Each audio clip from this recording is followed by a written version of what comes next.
My mom bragged to the whole family, "He left me in charge of everything."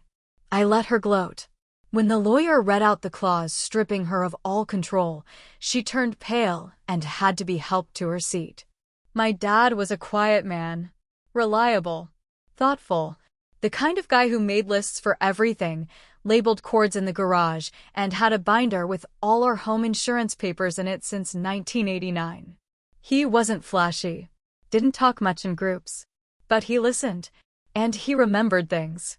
The man remembered my third-grade teacher's favorite color 20 years later just because I told him once. That's who he was. He was also careful with money.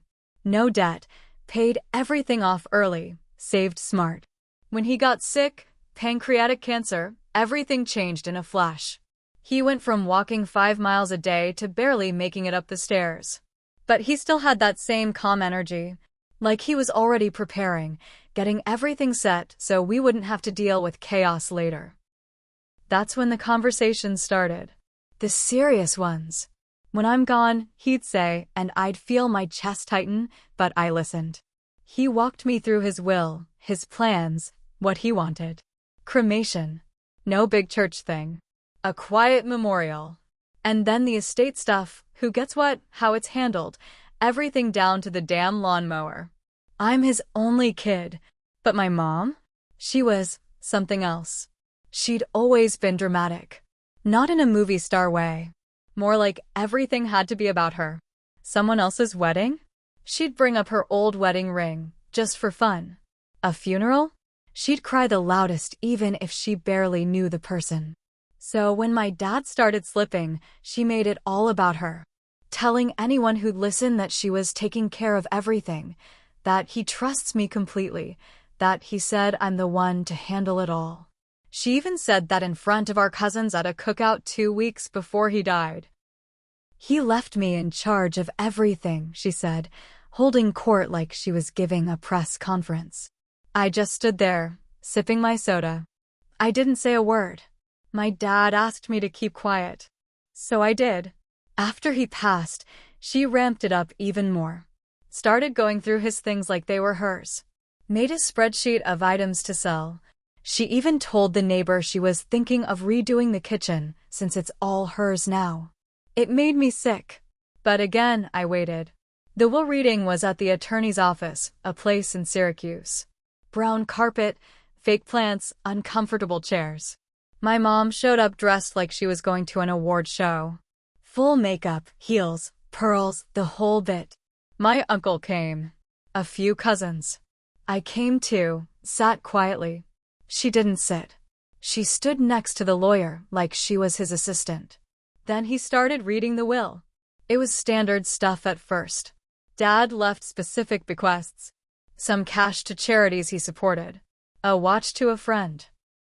Then came the part about the house and finances. That's when the lawyer paused, looked at the room, and read the clause, I appoint my son, and only my son, as executor of my estate. All decisions regarding property, financial assets, and the distribution thereof shall rest solely with him. My spouse is not to have decision-making authority. You could feel the air change. It got heavy, like someone dropped a thick blanket over the room. My mom's smile froze. Then it slid off her face completely. Her hands shook. She tried to say something, but nothing came out. She sat down slowly.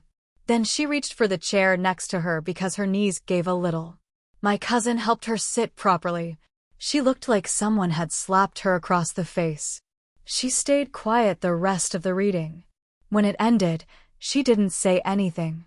Just walked out, face pale, lips pressed tight. I stayed behind, asked a few questions, got a few papers. On my way out, my uncle patted my back and said, "Your dad knew what he was doing." She called me that night. Started soft. I just didn't expect that. He never told me. I let her talk. Then came the accusations. Did you make him do that? Did you convince him? No. I told her I didn't. That he made that decision months before he passed, and I didn't argue with him because I agreed. That was the last honest thing I told her. The truth? I did have a say. He asked me what I thought, if I felt she could handle it. I told him no. She was already acting like everything was hers while he was still breathing. He nodded, said I needed to hear that. Thank you. And we never spoke of it again. After the will reading, she tried to act like it didn't matter. Told people it's just legal stuff, that he left it to our son because he's a good organizer. But I saw her. I saw how it ate at her. She stopped bragging. Stopped trying to sell stuff. Didn't redo the kitchen. She hasn't apologized. Not really. But now, when she needs something repairs, tax documents, insurance, she has to call me. And every time she does, I remember her standing there saying, he left me in charge of everything. And I just keep letting her talk. A few weeks after the will reading, things started getting weird. First, the mailbox at Dad's old house, now legally mine, was knocked off its post. Nothing else was touched. No break-in, no vandalism, just the mailbox, bent in half like someone took a bat to it. The weird part? Mom lived there. I hadn't changed anything yet because I didn't want to toss her out overnight. Dad told me not to be cruel, so I was letting her stay for now. But the mailbox? It felt like a message. I called her. Yeah, I saw it, she said, voice flat. Probably just kids. But she didn't sound surprised. Then came the missing checkbook. Dad had an old account at a local credit union. Small amount in there, a few thousand, set aside for house repairs, he said. I didn't touch it right away. Just let it sit while I sorted through the rest of the estate. One day I logged in to check the balance. Down to $147. Someone had written 4 checks in 2 weeks. 2 to cash. 2 to a business I'd never heard of, some kind of home decor outfit in town. I didn't even have to ask. I walked into the branch and asked for copies of the checks. Sure enough, Mom's handwriting. Her signature. She didn't even try to fake mine. I confronted her. She didn't deny it. She actually looked proud. Your father would have wanted me to be comfortable, she said, arms crossed, lips tight. I reminded her that the house, the account, everything, was under my control now. I said if she needed something, she should have asked. She scoffed. I shouldn't have to ask my son to buy curtains for my own home. That's when it clicked. She didn't get it. She still saw it as hers.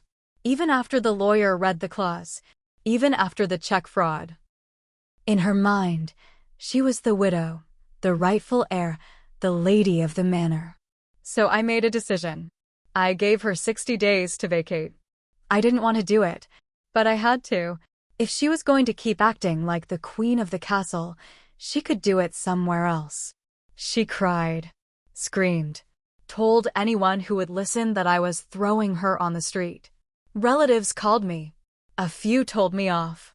But a couple, ones who'd seen how she acted at the funeral, said, it's about time. She moved in with her sister. She didn't speak to me for 2 months. Then came the next twist. I got a letter from a lawyer. She was contesting the will. Said Dad wasn't in his right mind when he signed it. Claimed undue influence. Accused me of manipulating him, of taking advantage while he was sick. She wanted her fair share, which basically meant everything. I laughed when I read it. Then I got mad. Because now it wasn't just pride. It was a full-on attack. But what she didn't know was that Dad recorded everything. He'd sat with his attorney for over 2 hours before finalizing that will. There were notes, witnesses, even a short video. Him, talking calmly about every single choice. His reasons, his clarity, his face tired, but sure. We sent that video to her lawyer. A week later, she dropped the case. But she wasn't done. She started showing up to places I was, church, the grocery store, even my workplace once. Always alone. Always dressed up. She'd say hi like nothing had happened. Try to chat about the weather, town gossip, whatever.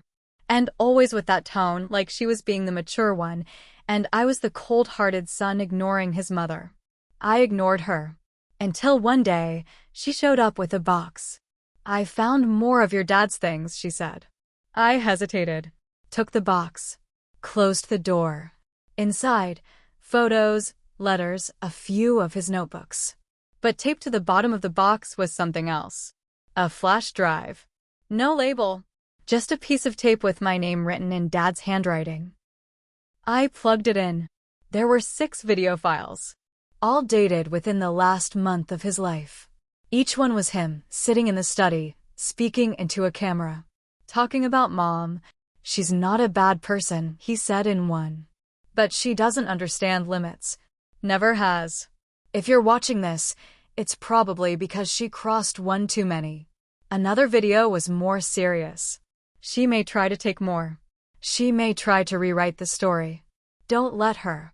You have my voice. You have my words. Do what's right. He knew.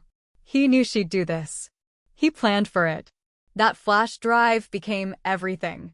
The evidence, the final word, the truth. But I didn't show it to her. Not yet. Because something tells me this story isn't over. A few weeks after I watched the videos, I started going through the rest of the stuff in the box. Most of it was just papers, photos from the 90s, old receipts, a birthday card I made him when I was 8. I almost missed it, folded up and stuffed between a book and an old VHS tape. Another letter. This one wasn't addressed to me. It was addressed to her. I thought about it for days. Part of me wanted to toss it. Another part wanted to read it. But in the end, I opened it. It wasn't long. Just a few lines written in his familiar handwriting. Clear, but tired. He wrote, "If you're reading this, it means you pushed too far again. I loved you once. I wish you could have seen that love without trying to own it. If you truly want to know what matters to me, talk to Frank." Frank? I didn't know a Frank. I went back through the flash drive. Nothing. I checked his phone. No Frank in the contacts. I called the lawyer. He said, "Frank? That'd be Frank Mancini. They were close in college. Haven't heard that name in years, though." So I started digging. Turns out, Frank Mancini wasn't just some old buddy. He lived in Utica, about an hour out. Ran a quiet bookstore there. Retired now. Used to be a professor. I drove out to meet him. Old man, warm smile. Made me coffee like he'd been expecting me for years. I told him who I was. His face softened. "I've got something for you," he said. He brought out a thick manila envelope. Said my dad left it with him over a year ago. Told me not to give it to anyone unless you came in person. And only if your mother started her usual tricks. Inside the envelope? A second will. Dated 6 months after the one the family saw. And this one changed everything. It added a new clause. One that transferred a large sum of money, close to $400,000, into a trust. A trust with one purpose, to protect me in case Mom contested the estate, harassed me, or tried to manipulate anything related to my inheritance. It also included letters, statements from doctors, even therapy notes. My dad had planned for this. All of this. He knew her better than anyone. The trust had already been quietly opened. It was sitting there in my name, untouched, waiting. That explained how she could afford a lawyer to try to contest the will, because she was broke. She assumed she'd inherit everything. That she'd get the money, the house, the investments. She didn't have a safety net. My dad took it away, and she didn't even know. Frank asked me if I wanted to tell her about the second will. I said no. She didn't need to know I had that kind of backup. Not yet. But then came the final twist. A week later, I get a call from a woman I've never heard of. Early 40s, polite, said her name was Teresa. Claimed she used to work for my dad before he retired. Said she thought it was time I knew something. She asked to meet in person. I agreed. She brought pictures. Of a kid. A boy, maybe 16, same nose as mine, same eyes. I never asked for anything, she said. But your dad always took care of him. Quietly. He never missed a birthday. Never missed support. He just didn't want to ruin your life. Or hers. It hit like a truck. My dad had a second kid, a son. Nobody knew. Teresa handed me a sealed letter.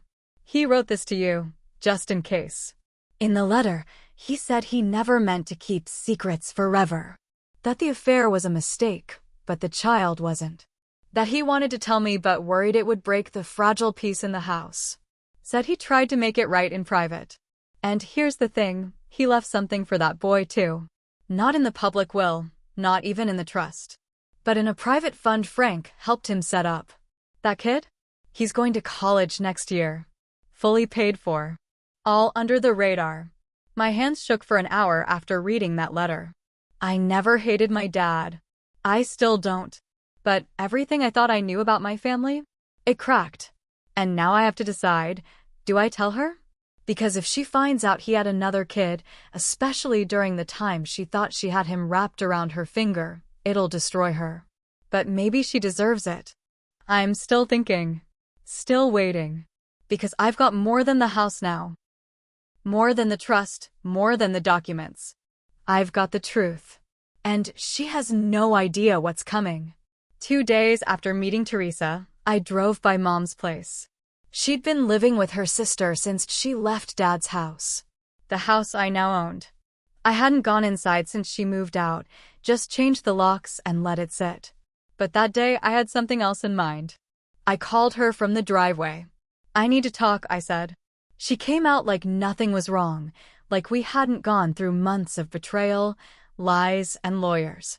You're ready to make peace? She asked with that smug tilt in her voice. Like I was the child again, crawling back. I handed her a plain envelope. She opened it and looked confused. Inside was a picture of the kid, my half-brother, and a copy of the letter Dad wrote me. Her mouth dropped. I didn't want to do this, I said. But I need you to understand. This isn't your world anymore. You're not the center of it. She went pale again. Pale like at the whole reading. But this time, she couldn't sit. She just stood there, shaking. Then she snapped. You're trying to shame me, she hissed. You think you're better than me? No, I said. I think I'm finally free from you. I turned and walked away. That was the last time we spoke. I sent copies of everything, to the relatives who called me selfish, to the friends who thought I'd betrayed my mother. I didn't say a word in the messages. I just let the facts speak. She became the talk of the town. The woman who bragged too loud, too soon. The one who lost everything, husband, home, pride, and now had to live knowing her own son held all the power she tried to steal. I made sure my half-brother got what he needed. I met with him a few more times. Kid smart. Kind. Looks a lot like our dad. I didn't know him anything, but I wanted to do it anyway. Not for Dad. Not for redemption. For me. Because I made my mistakes too. I let her run things too long. I let her lie to people. I stayed quiet when I should have stood up. I watched her manipulate Dad for years and only pushed back when it was too late for him to see it. And maybe I enjoyed the revenge too much. Maybe I didn't have to twist the knife. But part of me needed her to feel it. To sit in the mess she made. To know, without any doubt, that the control she worshipped was never hers. She hasn't contacted me since that day. Not even for holidays. Not even when she heard I'd sold the house. I gave every dollar from that sale to a scholarship in Dad's name. Quietly. No press release. Just a small check and a simple line. For students who grow up with parents who never saw them. The rest of the estate? I used some to help my half-brother through college. The rest I saved. Not because I need it, but because I know what it means to have something solid when the world around you collapses. She tried to build her life on control, on lies, on the idea that she'd always win. But in the end, she lost everything. And I didn't take it from her. She gave it away. One brag at a time.